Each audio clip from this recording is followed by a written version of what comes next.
Bien,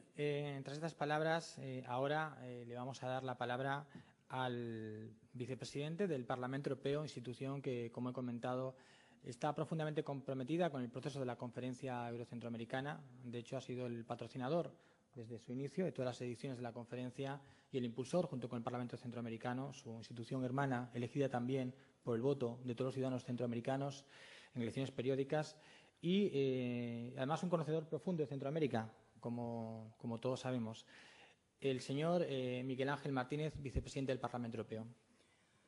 Gracias, David. Saludarles a todos ustedes con mucha satisfacción por participar en esta conferencia, precisamente formalmente en mi condición de vicepresidente del Parlamento Europeo y, por lo tanto, aportando el apoyo institucional de la Eurocámara. Está con nosotros también mi colega, compañera y amiga Inés Ayala, que es no solo eurodiputada, sino además miembro de la Delegación para Centroamérica, que opera en el propio Parlamento y que seguramente intervendrá en alguna de las mesas redondas. Satisfacción también por venir a Zaragoza, que es uno de los sitios donde mejor se trata no solo a los centroamericanos, sino también a los demás españoles que venimos aquí, se nos trata de maravilla, por lo tanto, venimos siempre que podemos, por otra parte. La conferencia yo creo que es muy importante, no solo por la identidad misma de foro, de plataforma, sino también por su oportunidad en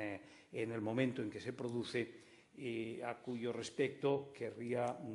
señalar yo 4 datos y pararme un poquito en cada uno de ellos. En primer lugar, el dato significativo del momento por el que pasa el proceso de integración centroamericana. Yo no soy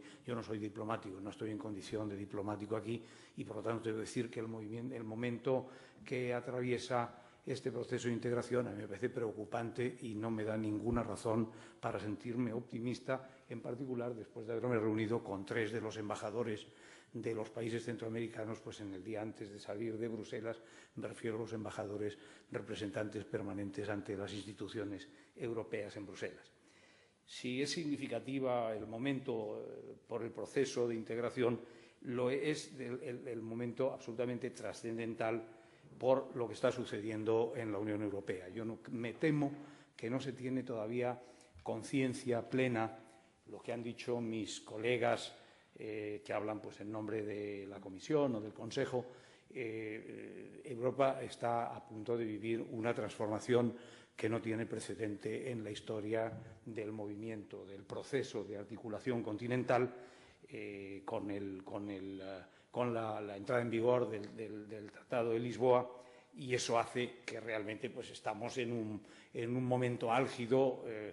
cuando se produce esta conferencia. Tercer dato importante, me parece a mí a tener en cuenta, es la remodelación que se está dando en la comunidad y el escenario internacionales,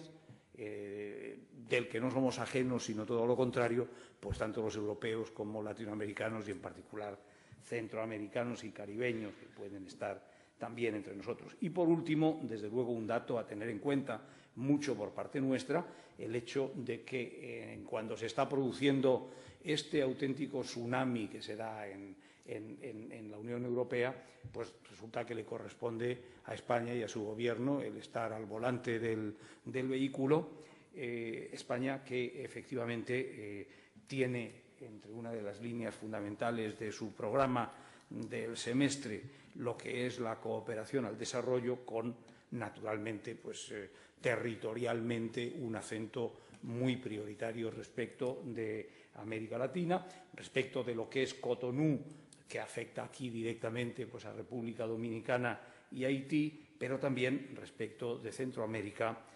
por quien evidentemente se siente cariño, preocupación, interés en el mejor de los sentidos. En este contexto yo querría, desde luego, pues, decir un par de cosas de cada uno de estos 4 datos a los que me he referido. Decía al principio que el proceso de integración centroamericana está en un momento que me parece preocupante. Preocupante sobre todo en lo que se refiere, desde luego, al propio proceso, pero en lo que se refiere a la negociación del acuerdo con la Unión Europea, que desde luego no está en un momento que permite mucho optimismo, ni que permite incluso ver cómo muy plausible lo que para el Gobierno de España y para la presidencia española pues era un objetivo definido y destacado, ¿verdad?, que era la firma del acuerdo de asociación. No está el horno para bollos en este momento y me parece que está muy bien mantener esa prioridad y ese objetivo, pero no va a darse con mucha probabilidad. Yo creo que es evidente que la situación de Honduras pues, ha generado una ruptura y en mis notas yo tenía escrito posiciones matizadamente distintas de parte de los socios centroamericanos, pero después de haber oído a los respectivos embajadores, lo de matizadamente pues hay que eliminarlo. No es posiciones matizadamente distintas, son posiciones radicalmente distintas respecto a cuál es el camino a seguir con respecto a Honduras. Y eso va a tener naturalmente su repercusión en la Unión Europea y en el planteamiento que desde la Unión Europea pueda hacerse respecto de los socios. No es que esa sea la única dificultad, hay otras dificultades y yo creo que aquí tenemos que verlo además con un gran realismo. A mí me preocupa esto tanto más cuanto que si de verdad no hay acuerdo de asociación durante la presidencia española, no va a haber acuerdo de asociación en mucho tiempo. Porque excuso decirles a ustedes que este tema para España, por distintas razones de todo tipo, pues es un tema que está en la prioridad relativa de la agenda, pero va a dejar de estar en ningún tipo de prioridad ni relativa ni absoluta en la agenda de cualquier otra presidencia comunitaria que se plantee en los próximos semestres. No me atrevo a decir si 10 o 5 o 20 o 26, ¿verdad? Por lo tanto, pues yo creo que esa es una realidad. Digo que no era solo el tema de Honduras, era también el tema de azúcar o bananos, es decir,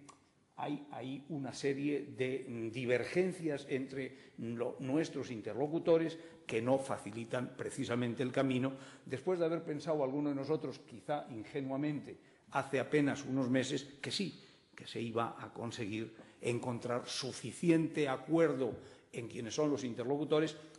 No lo hay. Yo lo que creo, sinceramente, que se va a producir es que va a haber acuerdo con alguno de los interlocutores, acuerdo de asociación, pues ahí estaremos. Y desde luego tiempo habrá para ir ampliando y para ir haciendo otros acuerdos de asociación con otros de los interlocutores centroamericanos, pero esa es la situación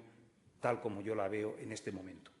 Respecto de la situación en la Unión Europea, naturalmente ya se ha dicho mucho de lo que había que decir, pero lo que sí hay que entender son dos cosas. Una de ellas no se ha dicho, las otras sí. Es que con el Tratado de Lisboa la Unión Europea